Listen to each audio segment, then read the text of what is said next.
नमस्कार मित्रों, स्वागत है एक बार पुनः आप सभी का आपके अपने YouTube channel live to Chandra में। आज हम एनडीए यूजीसी नेट के पाठ्यक्रम में जो निर्धारित निबंध की इकाई नंबर 9 है, उससे एक निबंध लेकर के उपस्थित हुए हैं, जिस निबंध का नाम है उठ जाग मुसाफिर और इस निबंध के लेखक हैं विवेकी राय। चलिए प्रारंभ करते हैं निबंध, इसको पढ़ते हैं। वहां जाते समय कल्पना कर रहा था कि सदा की भांति तन मन से पूर्ण स्वस्थ होंगे, पूर्वत धधाकार साहस मिलेंगे, सदाबहार से दिखेंगे फुल्ल कुसुमति ऐसी संक्रामक निरोगता की प्रतिमूर्ति के चाहक ग्राहक कम नहीं होते। सो घिरे होंगे गांव के या इधर उधर के प्रबुद्ध लोगों से। कुछ ले लो इस अंतिम आदमी से। क्या लोगे भाई, कहाँ टिक रहे हैं? उनके गुरु गंभीर जीवनानुभव या चिंतन निष्कर्ष तुम्हारी फटी झोली में। अच्छा चलो मनोरंजन ही सही। पिछली बार गया तो एक सवाल खड़ा मिला, आपने इतना बड़ा पुस्तकालय गांव में खड़ा तो कर दिया, पर कोई पुस्तक पढ़ने वाला नहीं रहा, तो उसका क्या होगा?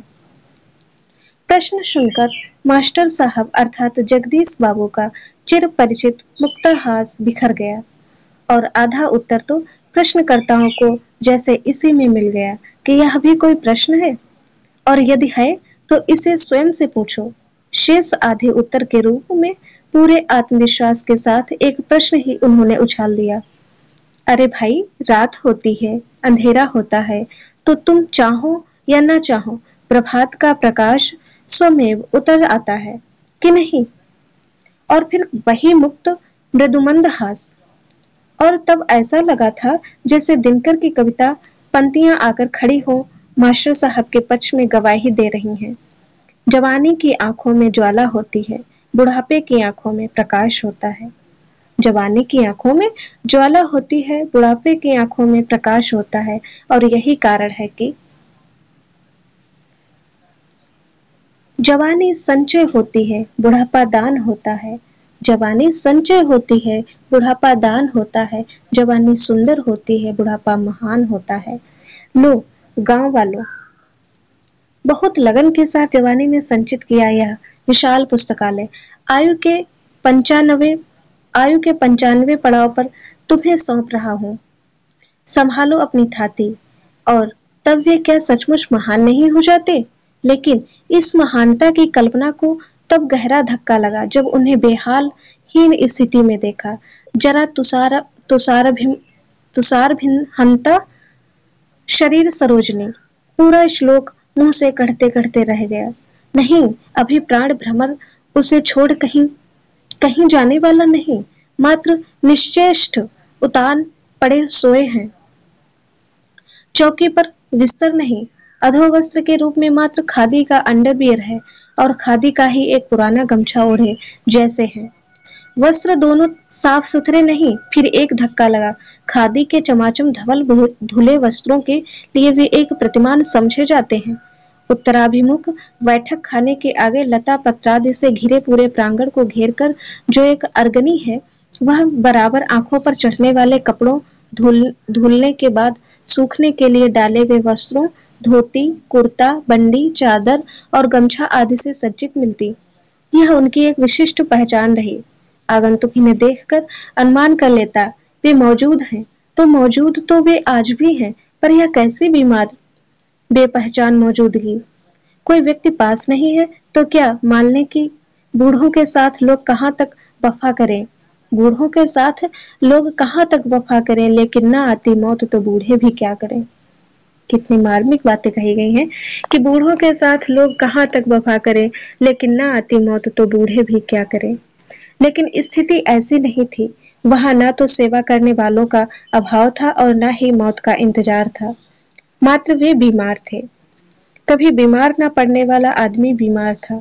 यही कारण था कि आश्रम एक सुहावन पावन जैसा वह आवास उदास था। उधर मैं अपनी सोच में डूबा था। उधर कई लोग वहां पहुंचकर उन्हें जगाने लगे थे। बाबा, बाबा, यह देखिए, आपसे मिलने कौन आए हैं? आंखें खोलकर मेरी ओर देखते हुए उन्होंने कहा, शरद चंद्र जी, बैठ जाइए, अर्थात भी मुझे पहचान न सके। शरद चंद्र उनके विद्यालय के प्राचार्य का नाम था। बहुत कड़वा सत्य था, भीतर बेचैनी होने लगी। सामने वे ही तो हैं, पर यह कौन बोल रहा है?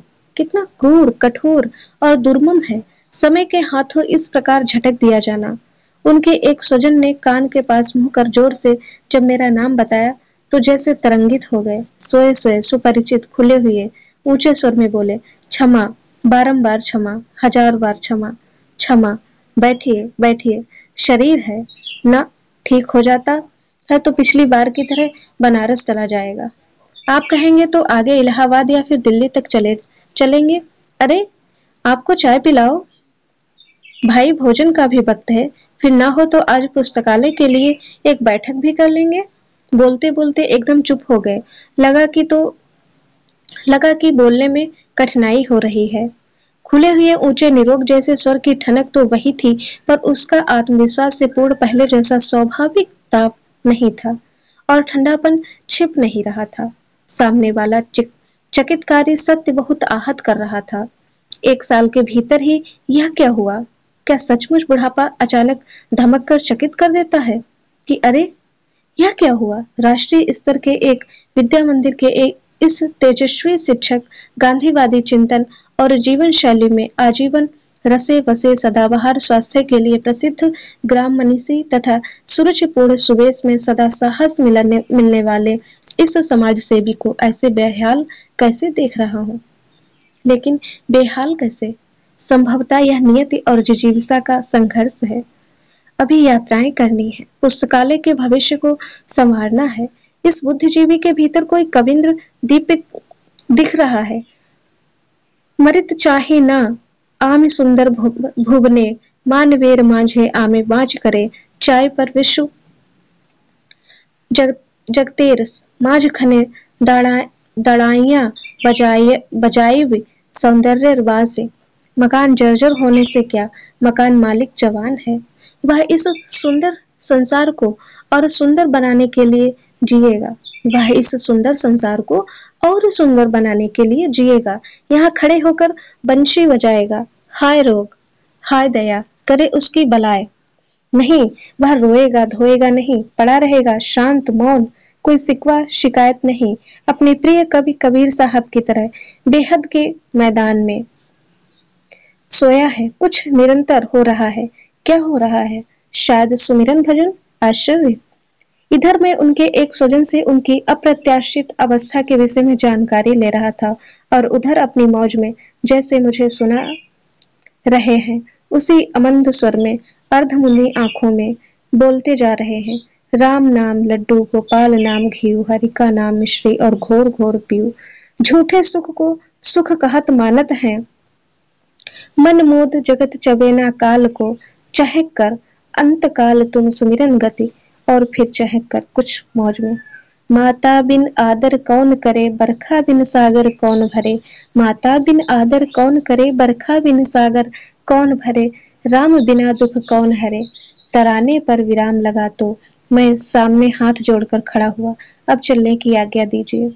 अच्छा, अगली बार जल्दी आइए तो अपने साहित्यिक पुस्तकालय पर 24 घंटे का हरि कीर्तन कराया जाए।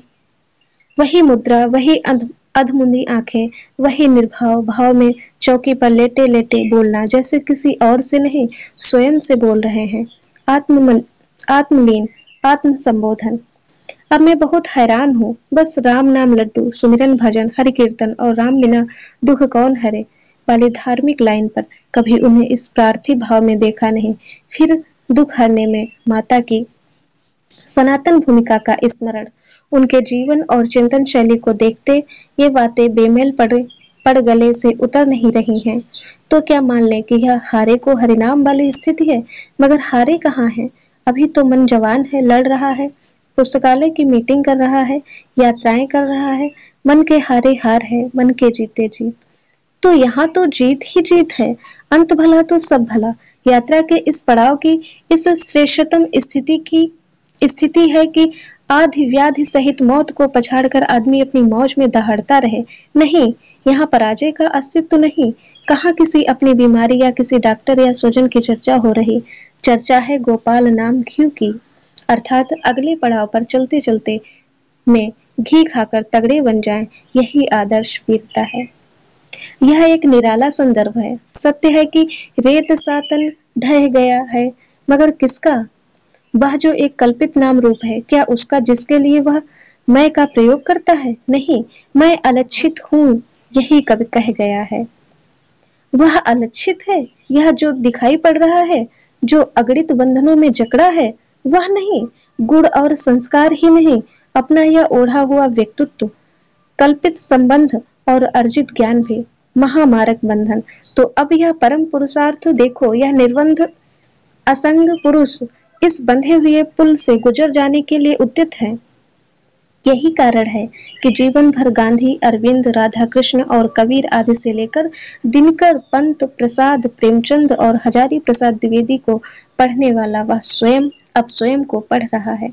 अपना दीप अपने आप, अपना जिया अपना वेद, अपने अनुभव की राश विपुल पुराण। तो क्या माता बिन आदर कौन करे उसी का एक महत्वपूर्ण पाठ है? अवश्य, बहुत ही महत्वपूर्ण पाठ है। जीवन यात्रा से थका प्रत्येक यात्री विश्राम चाहता है। उसे माता की परम पावन गोद का आश्रय चाहिए। उसके आदर में निर्द्वंद विश्राम है और वह निर्विघ्न आश्रय है। उसके आदर में ही विश्राम की और आश्रय की स्थिति है। इसीलिए जीवन की बीहड़ बेला में उसे स्मरण करते हैं। क्रूर कठिन संसार द्वारा झटक दिए जाने पर जब धुंधले धुंध में किसी अवांछित हाशिए पर पहुंच गए तो और किसे याद करें। उस आदर का स्मरण मात्र एक दुखद सहलाव है, सांत्वना का बल है, एक रोमांच है, अहोभाव है और हर्षित विराम है।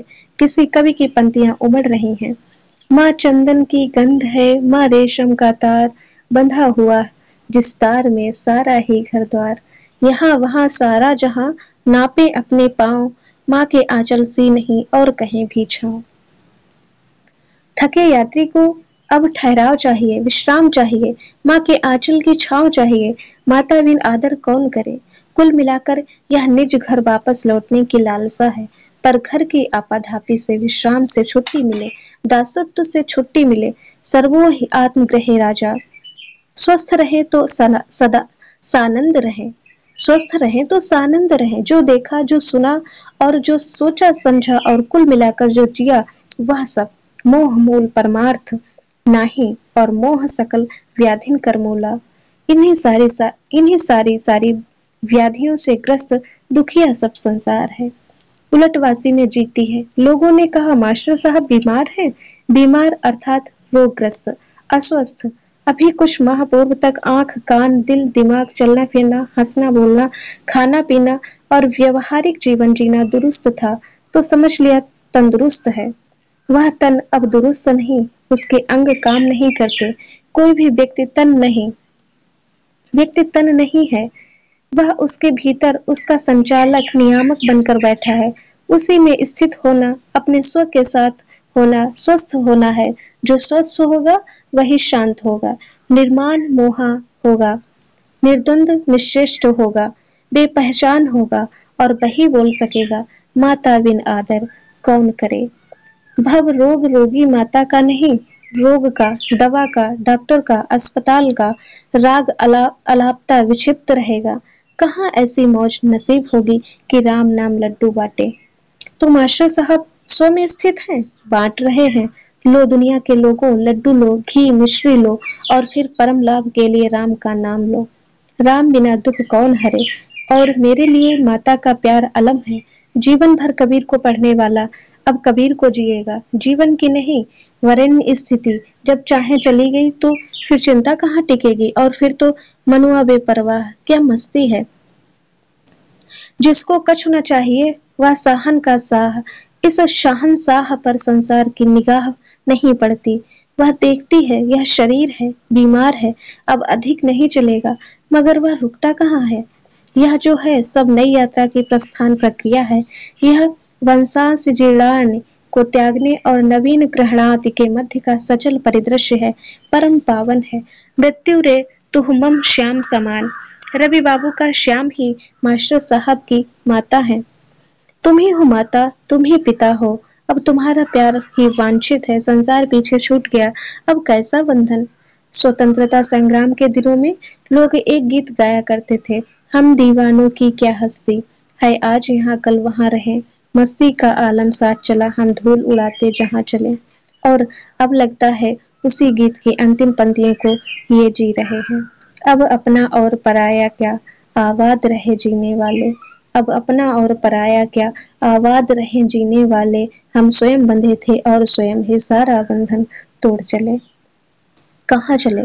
माता का प्यार पाने के लिए उनकी गोद में, मगर वह तो बहुत बहुत पीछे छूट गई। जन्मदात्री माँ की गोद अब असंभव, संभव है उनकी भारत माता की गोद, प्रकृति माता की गोद। अरे हम भारतवासी कितने सौभाग्यशाली हैं और हमारी संस्कृति कितनी समृद्ध है कि आदर, प्यार और दुलार सहित जीवन दात्री हमारी माताओं की विस्तृत सूची है। गंगा, गीता, गायत्री और धरती सहित अनेक देवी देवताओं की अधिक पवित्र संज्ञाएं माता शब्द से जुड़ती हैं। जन्मदात्री भौतिक माता से कुछ अधिक ही भावात्मक संबंधों वाले माताओं के स्मरण में रोमांच देखते हैं। भौतिक जीवन की माताएं कुमाता भी हो जाती हैं। इस 20वीं-21वीं शताब्दी का आधुनिक दौर इस संदर्भ में बहुत कुख्यात हुआ, परंतु भावात्मक संबंध वाली माताओं का स्नेह कोश पुत्रों के लिए कभी रिक्त नहीं होता। उनका आदर, अवदान और आशीर्वाद बहुत ही शक्तिशाली होता है। साथ ही अकृत्रिम, सहज और निस्वार्थ भारत माता के प्रति भक्ति, समर्पण और सेवा भाव की तरंगों ने एक तिरंगा इतिहास रच दिया। लिखा सुना नहीं, वह सब आंखों देखा सच है। समस्त भूगोल, इतिहास और पुराण से जुड़ी माताएं जन्मदात्री माँ सहित एक भारत माता के भावों में तब समाहित हो गई थी। वंदे मातरम। क्या पता मास्टर साहब उसी माता की सुध में अलख जगा रहे हों। माता बिन आदर कौन करे। हाँ, मैं साक्षी हूँ। मास्टर साहब के जीवन का प्रभात और पूर्वाह का जीवन विजयी विश्व तिरंगा और भारत माता जननी हमारी, उसको शीश झुकाएंगे जैसे गीतों की गुंजार में रमा था। सबसे पहले पहल उन्हें एक प्रभात फेरी में देखा था। उनके गांव पर एक बारात में गया था। गर्मी का दिन था। वह सारा गांव आजादी के दीवानों का गांव है। सुबह लगभग 4 बजे संवेद स्वरों की आकर्षक गीत ध्वनि मेरी मीठी नींद से टकराने लगी। उठकर देखा एक जुलूस है और वह गांव की गलियों में घूमते हुए सड़क पर निकल रहा है। हाथों में चक्रांकित तिरंगा झंडा लिए 2 कतारों में 15-20 लोग हैं। लोगों ने बताया आगे आगे जो 2 व्यक्ति हैं, कुछ बड़े बड़े झंडे लिए हैं। एक युवा और एक प्रौढ़ व्यक्ति है। उनको लोग संत जी कहते हैं और जो युवक है कॉलेज में पढ़ता है, उसका नाम जगदीश है। तो यह था प्रथम दर्शन। परिचय बाद में पुस्तकालय के माध्यम से है। तो यह था परिचय बाद में पुस्तकालय के माध्यम से हुआ। मुझे स्मरण है उस दिन प्रभात फेरी में लोग गा रहे थे, उठ जाग मुसाफिर भोर भई, अब रैन कहाँ जो सोवत है। वास्तव में यह उठ जाग वाला तथा उत्तिष्ठित जागृत के प्राक ऋषि आह्वान को नए संदर्भों में ध्वनित करने वाला गीत मास्टर साहब का प्रिय गीत है। अनेक बार इसे उनके मुंह से सुना है।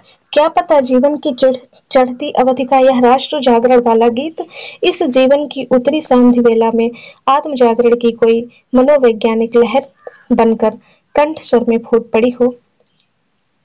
माता बिन आदर कौन करे। जन्मदात्री माँ की ममता भारत माता में स्थानांतरित रूपांतरित हो गई हो, ऐसे भाव रूपांतर स्वाभाविक है।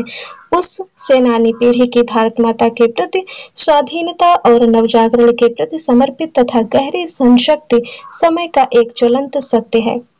आत्म जागरण बनाम राष्ट्र जागरण गीत की प्रथम कड़ी का भाव प्रवाह दोनों ओर है। उठ जाग मुसाफिर भोर भई, अब रैन कहाँ जो सोवत है। जो सोवत है सो खोवत है, जो जागत है सो पावत है। किंतु आगे की पंक्तियों की राष्ट्रीय अर्थ में नई व्याख्या की जाती थी।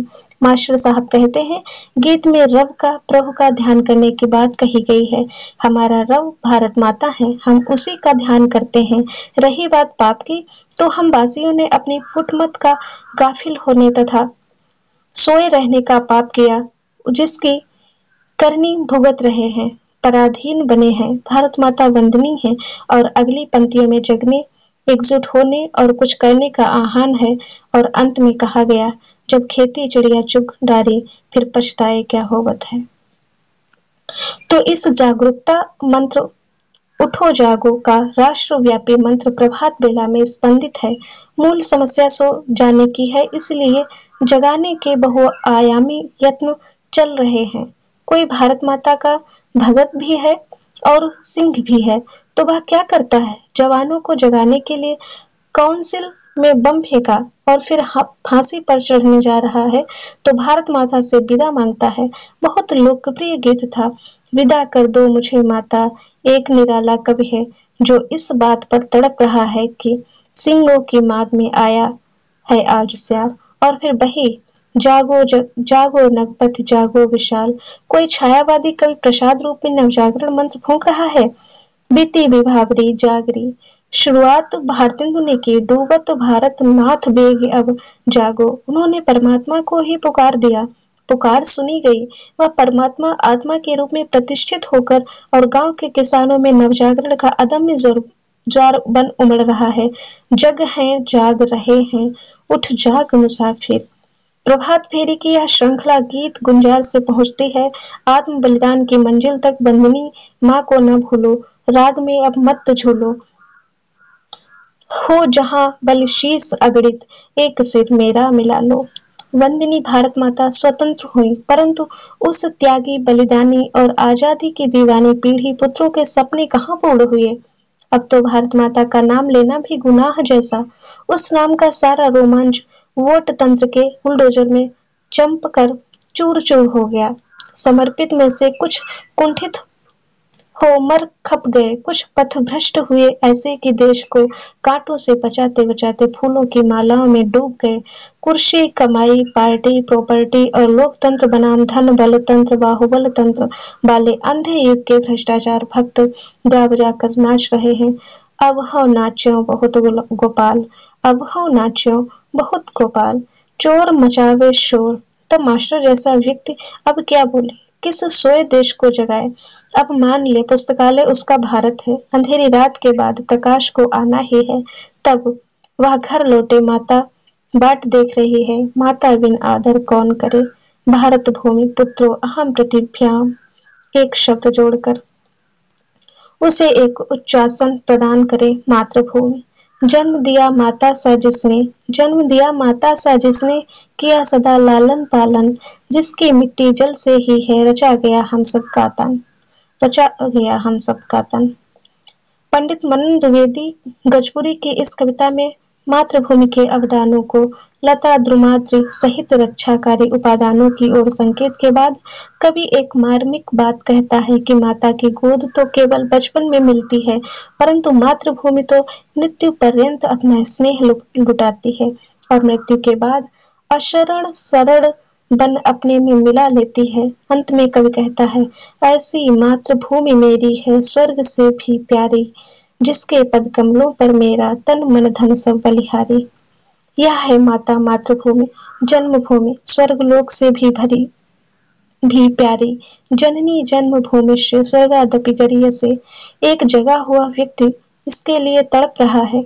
इस तड़पन में गीता के ऊंचे गान की गूंज है। यह भूमि अष्टभेदी प्रकृति में विमुख, अष्टभेदी प्रकृति में प्रमुख ही माता है और पुरुष में परमात्मा पिता, और ना कोई माता है और ना पिता, वे तो निमित्त मात्र हैं। इसी माता भूमि, मातृभूमि और सबका भाव जिसके सपनों में डूबा मुसाफिर पूरे देश को जगाता है।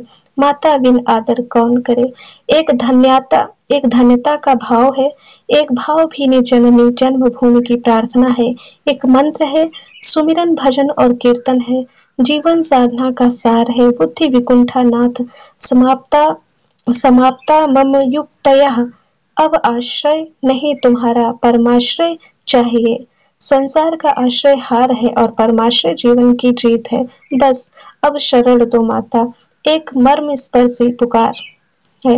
अंतिम परीक्षा की कड़ी में वाल्मीकि की सीता जी ने भी पुकारा था, माधवी देवी माधवी देवी विवंबर, माधवी देवी विवंबर दातु महर्ति, पृथ्वी माता मुझे अपनी गोद में स्थान दे। माता का आदर मिला, वे उत्तीर्ण हुई। अंत में बता दो, उस दिन मास्टर साहब को एक विजेता की स्थिति में देखा। देह गेह अलीक माया की तरंगे नहीं थी, स्वयं दुखी। माफ कीजिए, इसके आगे कुछ और है, मेरे पास उतना नहीं है, तो इसके लिए मैं क्षमा चाहती हूँ। आज के अंतर्गत बस इतना ही। धन्यवाद, नमस्कार।